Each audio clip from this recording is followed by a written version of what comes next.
All right, pretty pumped about this because we have a very diverse guest list and audience, and we've had people from all different industries, but never professional wrestling. It's good to be the first. You are the Yeah. first, yes.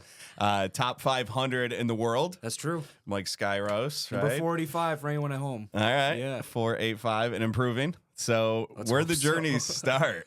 The journey started in, oddly enough, it was in Toronto, Ontario, Canada. I was on vacation with my family, and they had a WWF zone like bar and restaurant down there, and they would play the infomercial at the hotel over and over and over again.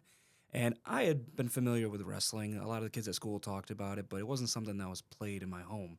So I see these infomercial, and I'd heard of this guy, The Undertaker, but he didn't look dead. He looked like a biker. And my family's friends with a bunch of bikers, so that guy, he looks like someone I know. And he's wrestling this guy named Jeff Hardy who had this crazy, colorful hair. Like I got the purple hair a little bit in there now. And they had this ladder match that was so compelling to me, and I got so wrapped up in the story. I'm like, whoa, like this wrestling thing's cool. I got to see more of this. And they hooked me right there. So it started right there, and years later, I found out there was a school in Shoppingtown Mall, about 20 minutes from my house. I'm out of Syracuse, New York. And I started going there while I was in college, about 2012, and I've been there ever since. No way. Yeah. So talk about during high school, athlete? Not as much as I wish I should have been. I became a much more disciplined athlete and focused way more on athletics later. I was the kind of kid that I started all kinds of stuff and I never really finished it. Like I flunked out of karate. I stopped going to football. I wasn't too good at baseball. Basketball was fun, but it wasn't really for me. But wrestling was the thing that hooked me. And I'm like, okay, I love pro wrestling. I need to weight train. I need to maybe I went and took boxing class in college. I took jiu-jitsu class in college. I was like, what can I do to make myself the best I could be? And I did college radio, all these things to try and hone my skill set for pro wrestling. So wasn't a high school athlete. I wish I was, though. No, that's... Well, so how old are you? I'm 32. You're 32. And I think that has a lot to do with maybe the not playing of the wrestling in the household as far as like TV goes. Yes. Because when we grew up, It was wrestling must see huge. TV like Yes. every I mean, Saturday morning. that's what I'm saying. Couldn't wait. Or Monday Night Raw. And like we That was- used to go, like we knew all the wrestlers. And I wasn't even a big fan. My sister was.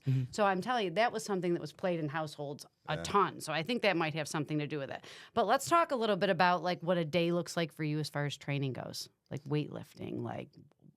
Yeah. So it's like anyone else. You leave your job, and a lot of times I don't want to go to the gym, but I leave my job or I wake up early. I go, I weight train. I have to get my cardio in because the people at home or the people that paid their hard-earned money to buy a ticket did not pay $10-20 to watch me lay on the mat and suck wind. That's just not what they're there for. Right. So I got to be in the best shape I can be. And those kind of extracurriculars, easy for me to say that, I was talking about earlier are a lot of things I've followed up on as an adult. I have my buddy Walt, who's big in the Syracuse area, that helps me with boxing training. And I'm not trying to fight Mike Tyson anytime soon, but it Big helps money in that. There is. And you know- even if you just hug each other for 3 rounds. That's a whole nother thing. But just trying to keep my wind up, trying to be the best athlete I can be because of the reasons I listed. So it's getting out, making sure I hit the gym. It's a lot of social media as well, because we spoke a little bit about it off air. The social media component is so huge, and there are a lot of people out there that don't know how often I wrestle, don't know where I'm wrestling, might not ever make it to a match, don't care. They'll check in on Instagram, Facebook, TikTok, Twitter, YouTube, etc. So making sure if I have a match coming up, I'll shoot a quick little video talking about why I'm fighting this guy and why I don't like him. Or I'll shoot a video talking about I've held the championship at this promotion for how long and this is what it means to me. And making sure maybe, I don't have a cool little studio like this, but making sure I go to something that is a cool little location, or I have a fun prop, or I have an idea in my head that's something interesting to talk about. So it's like a 5-tool player in baseball. I'm trying to master each aspect of it, and it plays into my day-to-day life. And so I'm just going to ask one go more ahead. question too. So the Ask as many as you physical, want. the physical aspect of Yeah. it is huge. The Yes. training and the weights and everything. But how much of it is your personality as well? Like when you perform, like Yeah. you are a performer. You're not just wrestling, Yes. right? Absolutely. It's tough because a lot of us that get involved in wrestling, we love the wrestling aspect, and I love the wrestling aspect of it. Figuring out new holds, new moves, new things I can do in and out of the ring is cool and it's fun. But we're all about connecting with people. We're about selling tickets. We're about things are expensive these days. Inflation's going up. So if you're going to give us your dollars, we got to compel you to do that. So it's connecting with people through personality. What about me, or what about me can I intensify that reaches you or reaches you? It might be two different answers. So, and it's not straightforward too. A lot of people aren't going to tell you. You gotta do something. You gotta post something and see, okay, this is what people are responding to. Oh, they made a really cool noise when I put my arms up like this. Yeah. Maybe more of that. So like you're right, that plays a huge part of it. And honestly, it's the most important aspect is that connection with the audience. Yeah, you refer to yourself as an entertainer, but you're also an athlete, Yeah. and you also have to be a promoter, Yes. right? So, Yes. so we talk about this too with people that are in the music industry. You know, that you don't realize when you're first coming up, like you don't have a team of a production company, right? You don't have a social media manager, like you don't have someone editing your music or creating lyrics for you. You have to do everything, you know? And so how much of this is, watching film, not only on the moves, the techniques, collaborating with opponents, but how much of it is figuring out your personality, your character, and how much like studying do you do of yourself and then of people that you kind of look up to and learn from them? Yeah. It's tough because it's great to draw influences from people, but you don't want to be a carbon copy of somebody. A lot of times people see through that and like, oh, that's a cheap ripoff. If I wanted to see so-and-so, I'd go see so-and-so. So I really want to, it took a lot of soul searching because like I said, I started my first match, I was 21 years old. So I still had a lot of growing up to do. I still have a lot of growing up to do. And I had to identify a lot of things about my personality, like who am I, what am I about, what projects to people. So even things you spoke about music too. For the longest time, I was searching through different songs to try and figure out like what entrance music applies to me.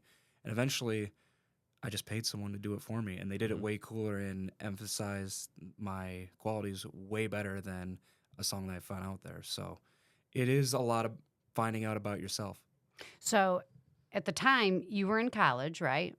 And that's when you discovered wrestling. It's when I discovered the school. Yeah. Okay. Yeah. How hard was that to balance both? And then when did you make the decision to focus more on wrestling? Yeah. So it's tough. I give props. There are a lot of very young people on television right now in the wrestling scene that have done very well for themselves. People that are 19, 20, 21 years old that are incredible, that I could not have dreamed of being that good at that age. And they're balancing similar things that I did. I have a friend named Danny Garcia who is on television with All Elite Wrestling on TNT. And he was on television either right when or right before he graduated from college, and he was traveling the country every weekend getting these bookings. And my schedule wasn't that heavy at that point. I was just trying to balance training and my 1 or 2 monthly bookings when I first got started, and that was an incredible task. College is really hard. Yeah. It was not something that came easily to me, and balancing that with the training and the working out and the bookings and studying and making sure, I figured out how to do this trigonometry problem. It made my head spin sometimes, but it was incredibly difficult. You have a full-time job. I do. You work third shift. I do. And then you're training during the day. Yeah. So what's the goal? I mean, I don't want to get too personal here with finances, but I'm guessing if you could do this full time, Yes. financially you would. Yes. All right. So is that the goal? Yes, absolutely. Okay. It's tough because I'm in my 30s now. It is something that can be used against me if someone really wants to. Like, oh, you're not a young pup anymore. You're not 25. And I recognize that, but there's nothing I can do about it. What I can do is make the most of the situation I'm in now. I want to work full-time in wrestling. It is the one thing in my life that has made sense to me. It's the one thing in life that I'm most passionate about. It's the thing in life that if I could do this for free and it's sustained my life, I would do it. It's not even a money thing. I want wrestling to be everything I can focus on. And it's tough out there. We spoke about this off the air, but in entertainment, it's not like, say if I was a baseball player, if I hit 350 for a season, someone's going to pay me. Right. It's just going to happen. But in wrestling, I can do everything right and still not get ahead. I can check all of the boxes that I think will make me who I want to be in the ring and outside of the ring, and it might not connect with people. It's so subjective. So that's the tough part of it. It's not a meritocracy. People get ahead because of who they're friends with, or they were born and they were 6'5" and a bodybuilder. Everyone has different circumstances, and I'm just trudging ahead, doing everything I can, making the most out of opportunities and trying to make opportunities for myself. You talked about the age.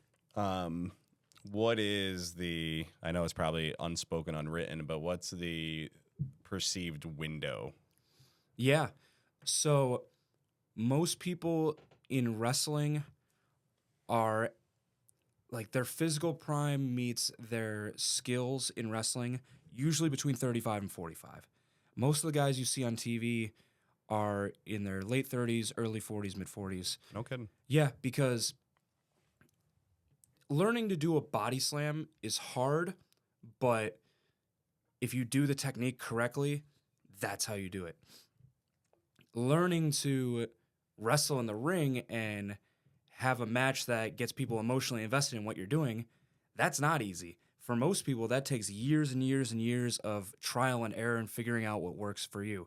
So that's the part that usually gets people. Back in the day, when wrestling was divided into a series of territories throughout the world, you could wrestle hundreds of times per year and build experience very quickly. Now in the independents, even though there's a volume of wrestling promotions, there's also a volume of wrestlers. There have never been more people fighting over the same bookings than there have been right now. So getting on a card is not easy. I had 70-something bookings last year, and I'm one of the more busy independent wrestlers in the country. It's tough to get that sort of experience. So in addition to there being more competition, you learn slower.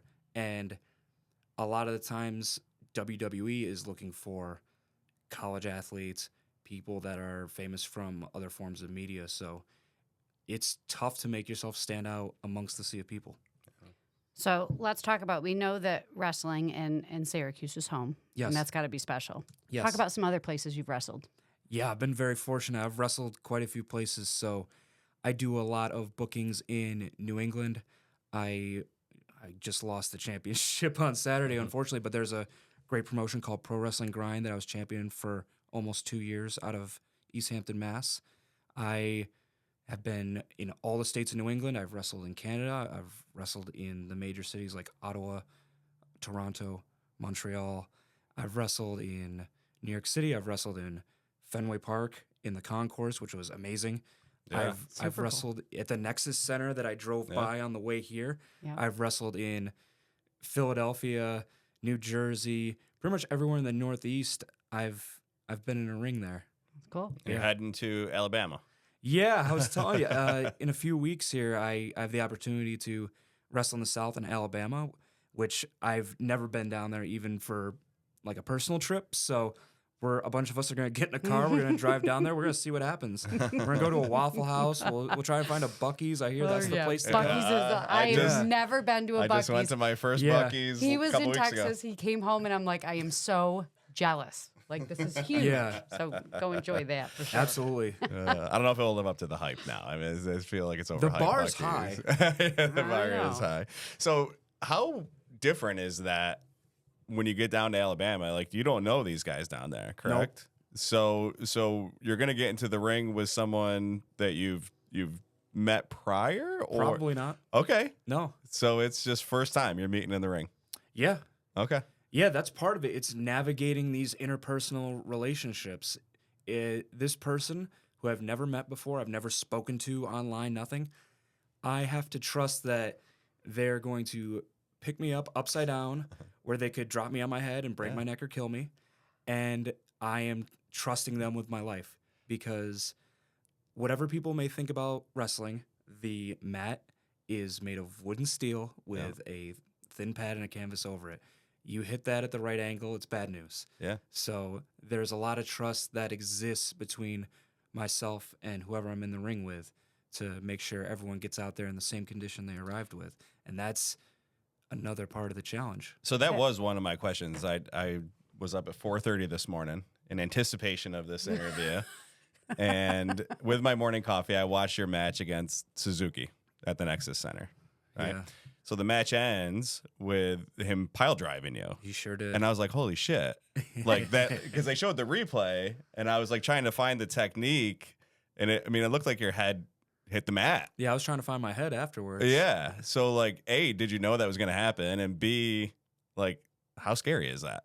So on that sense, I understand what wrestling is. A true magician never reveals his secrets. Fair enough. So I'll let that be a little mysterious, but I will say it was scary. But once you're upside down, it's one of those things where I take a deep breath. This man has been wrestling longer than I've been alive. He's probably not going to kill me. Mm-hmm. And we're here, come whatever may. If I go out wrestling someone who I've admired as a wrestler for a long time in down an hour down the street from me, where I'm in the ring with a Japanese legend and the crowd chanted my name. Yep. If that's how I go out, not too shabby. I'm glad that you brought this all up because really it's not you trying to hurt someone else. No. And so that's where like that ultimate warrior stuff, that's totally different, correct? Like What Ultimate Warrior stuff? the ultimate Oh, you're talking about MMA? Well, I have no idea where they put them in the cage and they're like bleeding and it's just crazy. I'm glad that they you, really look like they're trying to kill each other. I know. And so this is more like you said, an art. Like you're in there, you're trying to win. Yes. But you're doing it in a way that you are concerned about the other person's safety at the end. Yes, we try to minimalize. Yes, I said that right. Minimalize the damage without making it look fake. Right. Because if I and it's Right. this far from your face, the guy in the audience is like, oh. Yeah. Right. Because even if you buy a ticket and you're like, okay, this is entertainment, they're not really fighting each other, you still want to believe. You go to see the Avengers. Robert Downey Jr. is not Iron Man. Yeah. Chris Right. Hemsworth cannot summon lightning with a hammer. Yeah. But you sit in the theater, you don't think about that once. You're like, oh, there's Thor. He's kicking butt. Oh, there's Iron Man. He's flying around shooting rockets. He snaps his fingers. Spoiler, sorry. You want to get lost in the story. We're storytellers. That's what we do.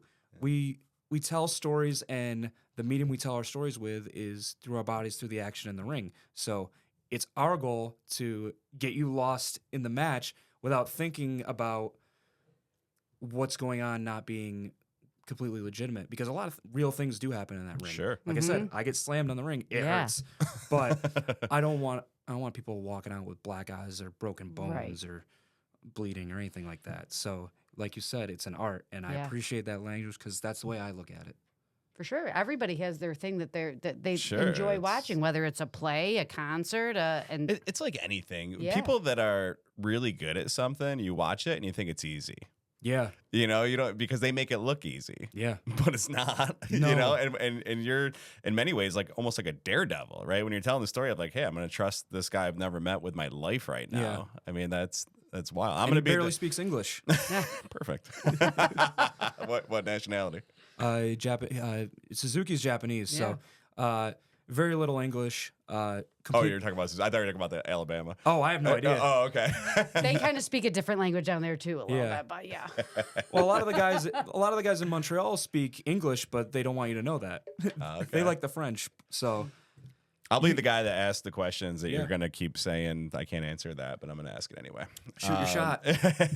I mean, like, do you ever like really hate a dude? Yes. Yeah, like legit, Yes. like angry, like want to kick his ass. Yeah, it's like anything else. Not everyone's going to be your friend. Personalities clash. There are people that I am in locker rooms constantly that I cannot stand. They know it, and I know they can't stand me back. But we get in the ring, we wrestle, because that's what pros do. And if you're serious about this, you can go and be an amateur, and you can go punch each other in the forehead as many times as you want and never get booked. But if you want to be a professional, if you want to go far at this, I've had matches with people I hate, and it went fine. And I would never think about taking a cheap shot at them, trying to hurt them, black their eye, hit them any harder than I would hit anybody else. That's just what you do. That's part of being serious about this. So, yeah. Well, that's awesome. Okay, so you're involved in both the Institute of Professional Wrestling and One Up Wrestling. What's happening with those organizations right now? So the Institute of Pro Wrestling is the wrestling school I've been at since I started in 2012. We still run class at the Pastime Athletic Club, Tuesdays and Thursdays, 5:30 p.m. to 9 o'clock. One Up Wrestling is a company that started last year with the Syracuse event, which I'm sure we'll get to. And they're a little bit of backstory. There's a disconnected promotion, but there's a promotion called 2CW Squared Circle Wrestling that was huge in New York State for a while. They traveled all across the state, Buffalo, Watertown, Binghamton, Albany, everything in between, but they were based out of Syracuse. And they're the golden standard for promotions in this area. Everyone that starts a promotion, everyone that runs around here is inevitably compared to them. So they ran their last event, with the exception of one reunion show, in 2015. And I'm a Syracuse native, as we spoke about. There hasn't been a promotion for me in town. Guys from Rochester have their promotions. Guys from Buffalo, Binghamton, Albany. But there wasn't anything that was ours. So a couple gentlemen that I've known for a long time started this promotion. They asked me to come wrestle for them. We kicked it off huge with Wrestlecuse, and we've hit the ground running since.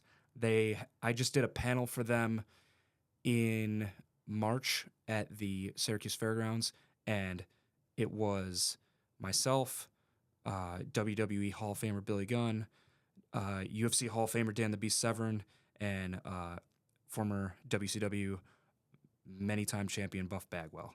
And being on a panel with four guys that had been on television during the boom period of wrestling that you were talking about, incredible.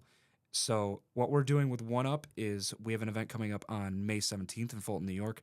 We are trying to bring wrestling back to towns like Fulton, Watertown, Syracuse, the surrounding areas that haven't seen consistent wrestling for a while. We're trying to bring them high-quality wrestling, and I am one of many people on the roster that's working really hard to make that happen.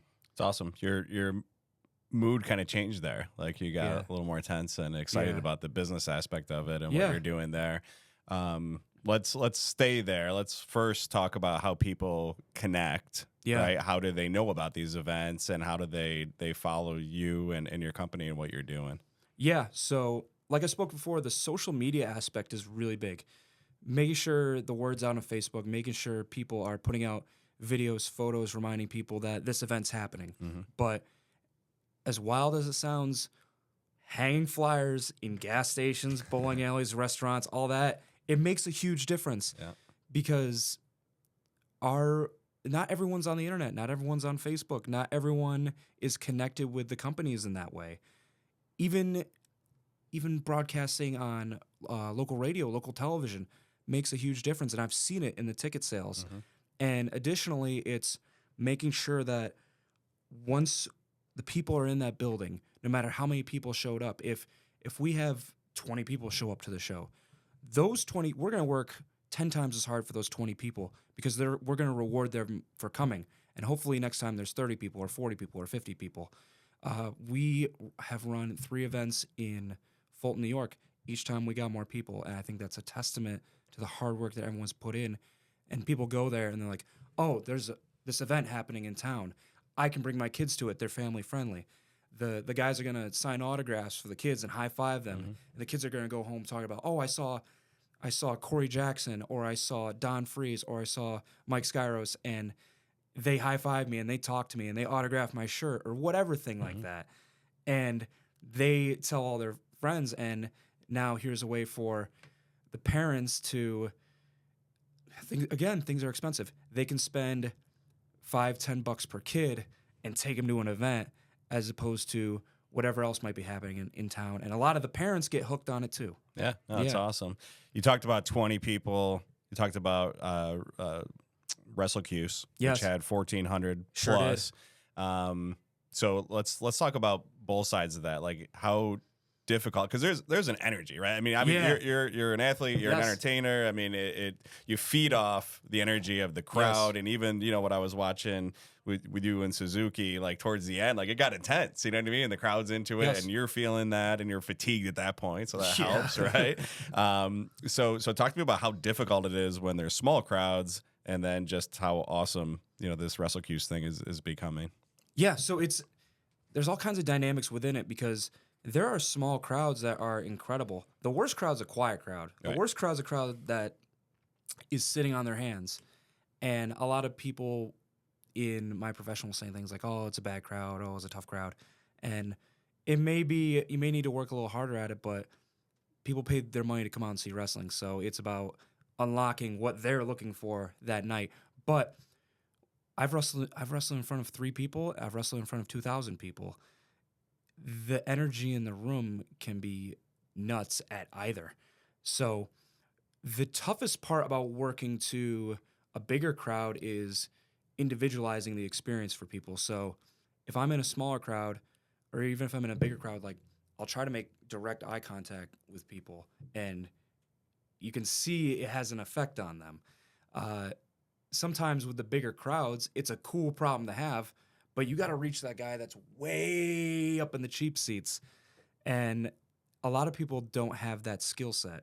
So it's about making sure everyone in the room on all sides, at all depths of the crowd, feel like they're involved, feel like you're speaking to them or you're doing something in the ring directed at them.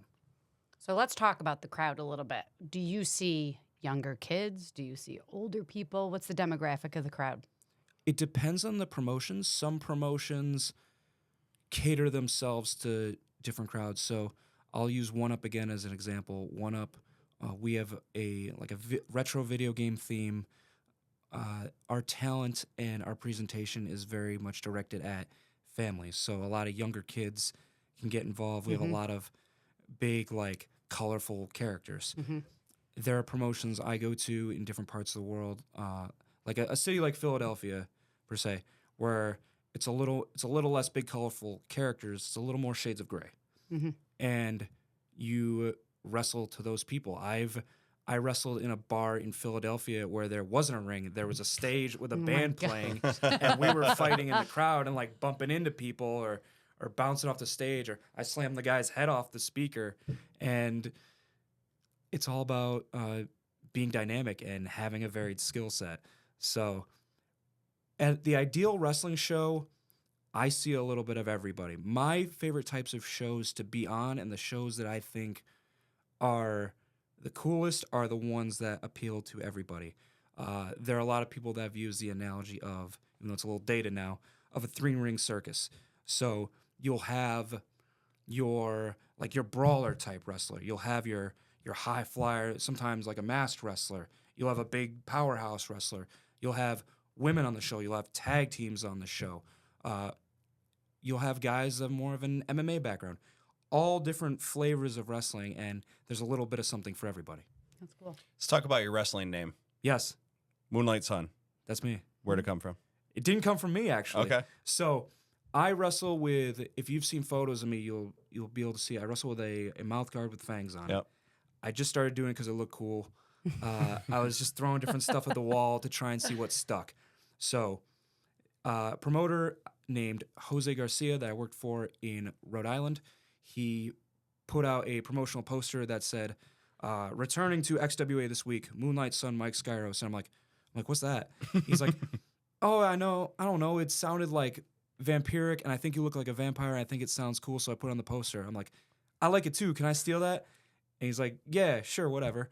And ever since, this was 2017. So ever since then, he's joked that I owe him a cut of whatever T-shirt or merchandise sales that I have. Well, hopefully you pay him big bucks someday. That's under the table. All right, so we talked a little bit about the kids. Yeah. What advice would you give, like a kid that comes to one of your shows and he's like, oh my gosh, I want to do that. Like, this was awesome. Like, you got started later in life. What advice would you give kids if they want to pursue a career in wrestling? Yeah, it's like anything else that people love or feel passionately about. I think you should chase the things that you love and go after it with full force. Wrestling is really hard. It is very taxing physically. It's very taxing mentally. It's very taxing emotionally. It has the impact of all the physical things that happen to us in the ring and learning those skills, but you're being judged by thousands of people you've never met. Some people are just not nice, whether it be in the locker room, whether it be fans in the crowd that yell rude things, whether it's people online that say things that make you feel bad. It's tough. It wears on you. I have my bad days just like anybody else. But I think going into it, understanding what you're getting into, treating wrestling seriously and with respect, and just giving it your best effort, and betting on yourself. That's a term people like to use a lot these days, and I think it's really good. Having confidence and belief in yourself. I know you're in the middle of this, but as you look to the future, do you see yourself being like a lifer? Like, I mean, is this something you want to train? Like, you started at the school, Yeah. right? I mean, is that something you could see yourself doing? Like, do you have this entrepreneurial spirit where maybe you own a school or you train future wrestlers or production companies? Like, what's that look like to you? Yeah, that's a thing I think about a lot these days, because I want to, every day that goes by, I want to contribute more. So I love wrestling, but how can I give more? I talked about One Up Wrestling. I talked about the scene in Syracuse, and I care a lot about that scene. Maybe it's a thing where I want to put on a wrestling show, which is really tough because there's a lot of litigation in New York, and that's a whole other discussion. But maybe I want to run a wrestling show and see if I can put something out there that people like, or see if I can give a platform to people that I think are really talented. At the Institute, I've moved into like a player assistant coach type role. So on one of the days, I will help run class. And that's really challenging for me because in teaching, in coaching, I've been able to find a lot of my weaknesses. And it has opened up a whole new side to wrestling.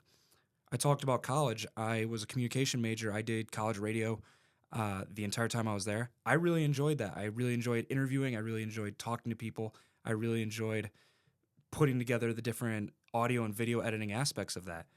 Maybe that's another way I can contribute. So I think I am a lifer. I think I will always be involved in wrestling. If I never... In my mind, I've already made it because I've done way more than I thought I would, especially given the parameters of what I had available to me, because I had to open a lot of doors for myself and for others, given the networking opportunities that we didn't really have at the school. But if I never make a WWE or AEW or Impact or a full-time contract, I think I will always be involved. I think I will hopefully be in a position where I can help someone get better at a wrestling school, or I can contribute ideas to someone running their show, or maybe I can put together a podcast like you guys have that provides a platform to people to get their name out there. But yeah, I'll always be involved because I think about it all the time in a sense of anything that people like. They'll have an attitude of, oh man, I'm sick of this. It's wearing on me. Why am I still doing this? I got to get out. But then that clarity comes like, no, I love this. I can never do anything else. Yeah. We talk a lot about burnout in the corporate world. And, there's this misconception that you burn out because you work too much. but the reality is you burn out because you're working too much doing the wrong things. Okay, yeah. And, just hearing your passion and seeing what you're bringing to this, like you could do this 12, 14 hours a day. You're not going to get sick of it. No. This is who Mike Skyros is. Correct. Right? What you want to do. And it seems like you're leaning into the mentor role, with the younger wrestlers as well. Yeah, I'm trying. It's the tough thing too is no one wants to be that older guy that's hanging around that no one wants around. So I gotta. I'm that guy actually in our house. I knew he was gonna say that. Well, I wanna make sure that if I'm trying to be someone who is offering advice or someone who is asked questions, that I have the rapport, I have the skill set, and I've been there and done a lot of that. So I'm speaking from a place of experience, because nothing's worse than someone telling you how to do things that really doesn't know how to. Or has never done it before. Yes. It's insulting. Yes. For sure. All right, so let's talk about any upcoming events in this area. Yeah, we have a big event coming in Rome for Immortal Championship Wrestling on May 10th. I am defending my Immortal Championship Wrestling Heavyweight Championship against Richard Holiday, who is someone who's been all around the world. I wrestled him 5 years ago for a Puerto Rican championship, and when I was this close to winning, a man named Brute Van Slyke, who's about 400 pounds, ran in, clotheslined me as hard as he could, and that was the end of my day.